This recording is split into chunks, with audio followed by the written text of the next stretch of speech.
अब हम लोग पढ़ेंगे जीव विज्ञान का छठा चैप्टर अर्थात क्लास 10 के जीव विज्ञान का छठा चैप्टर, जिसमें हम लोग को पढ़ना है जनन।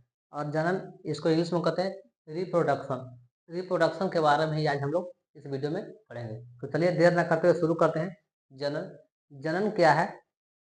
अगर परिभाषा पूछा जाए कि जनन से आप क्या समझते हैं, जनन क्या है, तो बोलेंगे जनन एक ऐसी प्रक्रिया है जिसके द्वारा कोई भी जनक जीव अपने जैसा संतान की उत्पत्ति करता है। फिर से, जनन क्या है? तो बोलेंगे जनन एक ऐसी प्रक्रिया है जिसके द्वारा कोई भी जनक जीव अपने जैसा संतान की उत्पत्ति करता है, उसे जनन कहते हैं। लिखेंगे इसकी परिभाषा। जनन क्या है? तो जनन एक ऐसी प्रक्रिया है, एक ऐसी प्रक्रिया है जिसके द्वारा कोई भी जनक जीव अपने जैसा संतान की उत्पत्ति करता है, अपने जैसा संतान की उत्पत्ति करता है, उसे हम लोग जनन कहते हैं। कोई भी जीव हो या पेड़ पौधा हो, अपने जैसे संतान की उत्पत्ति करता है, उसे जनन कहते हैं। जनन के द्वारा जीव पृथ्वी पर अपने अस्तित्व को बनाए रखते हैं। मतलब ऐसे भी कह सकते हैं कि पृथ्वी पर जीवों के अस्तित्व को बनाए रखने के लिए जनन की प्रक्रिया जरूरी है। अर्थात कोई भी जीव जंतु है, उसका अस्तित्व पृथ्वी पर रहे तो इसके लिए जनन जरूरी है। पूछा जाए कि जनन क्यों जरूरी है, ऐसा अगर प्रश्न आ जाए कि जनन क्यों जरूरी है, तो बोलेंगे पृथ्वी पर सभी प्रकार के जीवों के अस्तित्व को बनाए रखने के लिए जनन जरूरी है। अर्थात जीवों में एक ऐसी प्रक्रिया डाल दिया गया प्रकृति के द्वारा जो अपने अस्तित्व को बनाए रखने में सहायता करता है।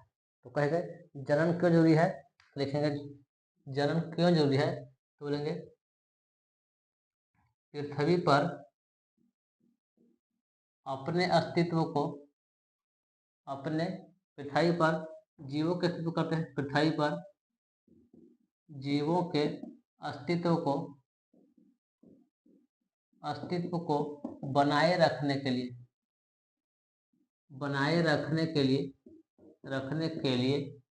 जनन जरूरी है। अस्तित्व क्या होता है? मतलब पृथ्वी पर जीव जंतु है, रह रहे हैं तो उसका अस्तित्व है, अगर नहीं है विलुप्त हो गया।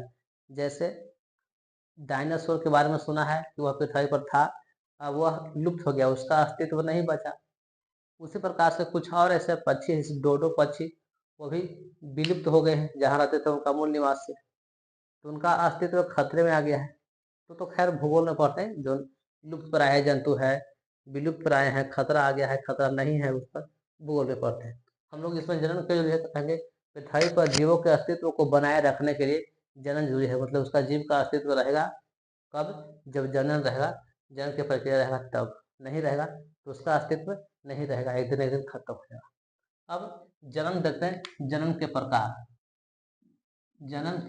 प्रकार। बोलेंगे जनन दो प्रकार के होते हैं। जनन दो प्रकार के, पहला बोलते हैं लैंगिक जनन, दूसरा बोलेंगे अलैंगिक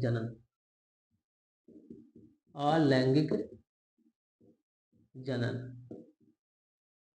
पहला लैंगिक जनन, इसको सेक्सुअल रिप्रोडक्शन कहते हैं, इसको एसेक्सुअल रिप्रोडक्शन कहेंगे।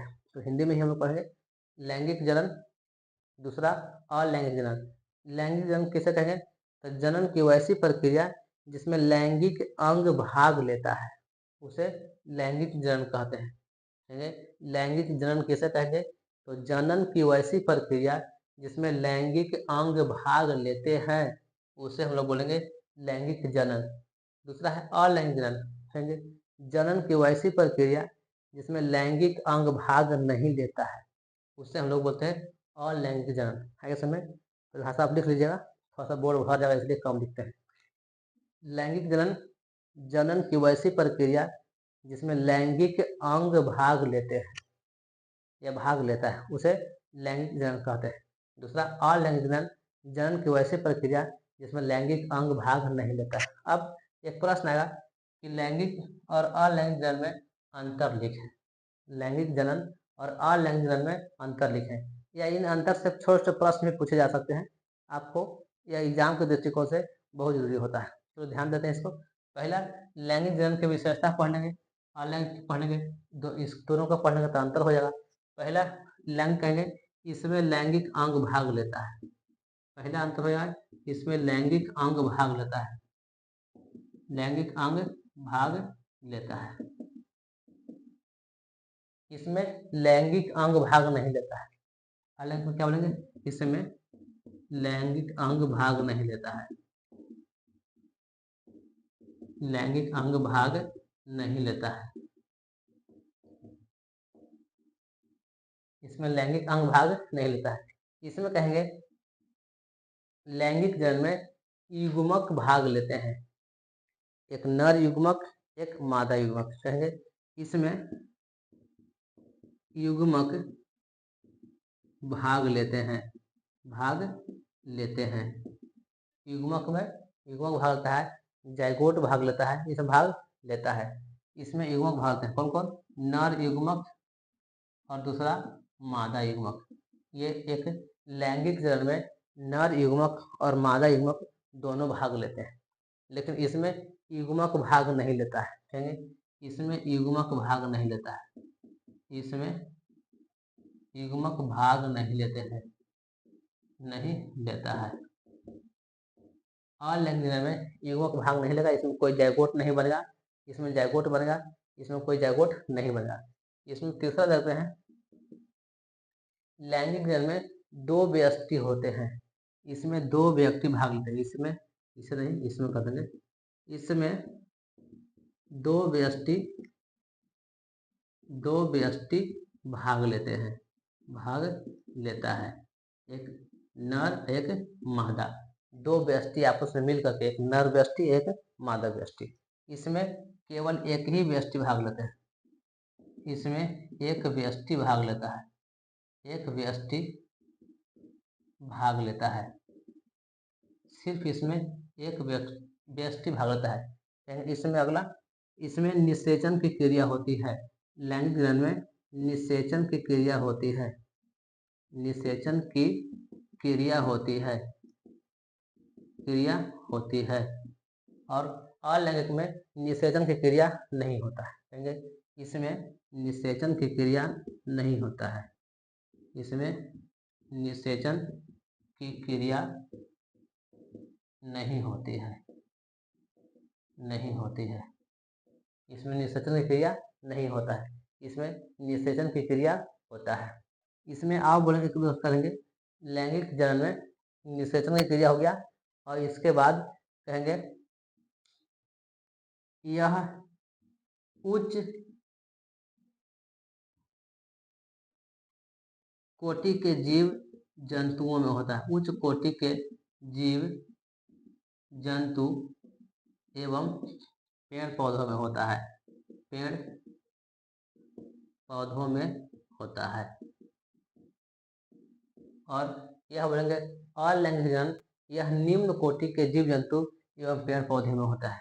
यह निम्न कोटि के, यह निम्न कोटि के जीव जंतु